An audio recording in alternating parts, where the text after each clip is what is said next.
Poland के एक छोटे से कस्बे में एक गरीब लड़की रहती थी। उसका नाम मानिया स्कोल्डोविस्का था। वो ट्यूशन पढ़ाकर गुजर बसर करती थी। 19 बरस की उम्र में वो एक अमीर खानदान की 10 साल की बच्ची को पढ़ाती थी। बच्ची का बड़ा भाई उसमें दिलचस्पी लेने लगा। वो भी उसकी तरफ माइल हो गई। चुनाचा दोनों ने शादी करने का फैसला कर लिया।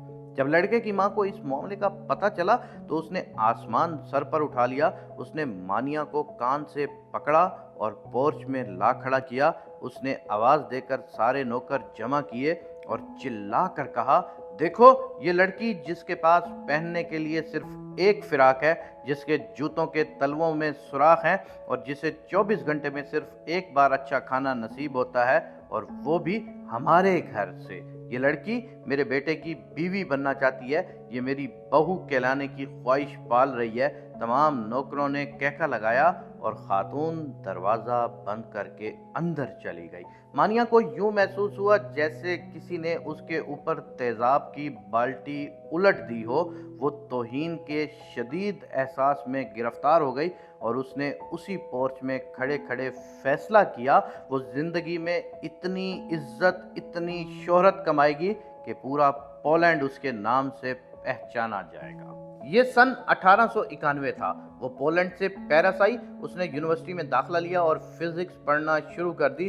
वो दिन में 20 घंटे पढ़ती थी। उसके पास पैसा धेला भी नहीं था। जो कुछ जमा पूंजी थी वो उसी में गुजर बसर करती थी। वो रोज सिर्फ 1 शिलिंग खर्च करती, यानी चंद पैसे। उसके कमरे में बिजली, गैस और कोयलों की अंगीठी तक नहीं थी। वो बर्फीले मौसमों की रातें कप कपा कर गुजारती। जब सर्दी बर्दाश्त से बाहर हो जाती तो वो अपने सारे कपड़े निकालती थी, आधे बिस्तर पर बिछाती थी और आधे अपने ऊपर ओढ़ कर लेट जाती थी। फिर भी गुजारा ना होता तो वो अपनी सारी किताबें, हत्ता कि अपनी कुर्सी तक अपने ऊपर गिरा लेती थी। पूरे 5 बरस उसने डबल रोटी के सूखे टुकड़ों और मक्खन के सिवा कुछ न खाया। नकाहत का ये आलम होता था कि वो बिस्तर पर बैठे बैठे बेहोश हो जाती थी, लेकिन जब होश आता था तो वो अपनी बेहोशी को नींद करार देकर खुद को तसल्ली दे देती थी। वो एक रोज क्लास में बेहोश हो गई। डॉक्टर ने उसका मुआयना करने के बाद कहा, आपको दवा की बजाय दूध के एक गिलास की जरूरत है। उसने यूनिवर्सिटी में ही पायरी नाम के एक साइंसदान से शादी कर ली थी। वो साइंसदान भी उसी की तरह मफलूकुल हाल था। शादी के वक्त दोनों का कुल असासा 2 साइकिल थे और गुर्बत के इसी आलम के दौरान पीएचडी तक पहुंच गई। मानिया ने पीएचडी के लिए बड़ा दिलचस्प मौजू चुना था। उसने फैसला किया कि वो दुनिया को बताएगी कि यूरेनियम से रोशनी क्यों निकलती है। ये एक मुश्किल बल्कि नामुमकिन काम था, लेकिन वो उस पर जुट गई। तजर्बात के दौरान उसने एक ऐसा अंसर दरियाफ्त कर लिया जो यूरेनियम के मुकाबले में 20 लाख गुना ज्यादा रोशनी पैदा करता था, और उसकी शुआएं लकड़ी, पत्थर, तांबे और लोहे, गर्द दुनिया की हर चीज से गुजर जाती थी। उसने उसका नाम रेडियम रखा। ये साइंस की दुनिया में एक बहुत बड़ा धमाका था। लोगों ने रेडियम का सबूत मांगा। मानिया और पायरी ने एक खस्ता हाल अहाता लिया जिसकी छत सलामत थी और ना ही फर्श, और वो 4 बरस तक उस अहाते में लोहा पिघलाते रहे। उन्होंने तनो तनहा 8 टन लोहा पिघलाया और उसमें से मटर के दाने के बराबर रेडियम हासिल की।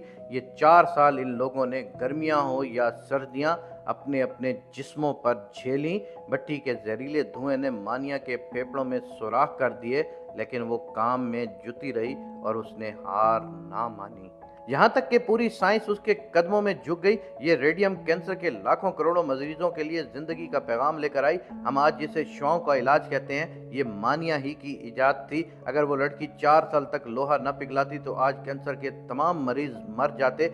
ये लड़की दुनिया की वाहिद साइंसदान थी जिसे जिंदगी में दोबारा नोबेल प्राइज मिला, जिसकी जिंदगी पर 30 फिल्में और सैकड़ों किताबें लिखी गईं, और जिसकी वजह से आज साइंस के तालिब इल्म पोलैंड का नाम लेने पर सर से टोपी उतारकर उस मुल्क को सलाम अकीदत पेश करते हैं। जब दुनिया ने मादाम क्यूरी को इस इजाद के बदले अरबों डॉलर की पेशकश की तो उसने पता है क्या कहा? उसने कहा, मैं ये दरियाफ्त सिर्फ उस कंपनी को दूंगी जो पोलैंड की एक बूढ़ी औरत का मुफ्त इलाज करेगी। जी हाँ, वो अमीर पॉलिश औरत जिसने कभी क्यूरी को कान से पकड़कर बाहर निकाल दिया था। वो औरत कैंसर के मर्ज में मुब्तला हो चुकी थी और वो इस वक्त बिस्तर मर्ग पर थी।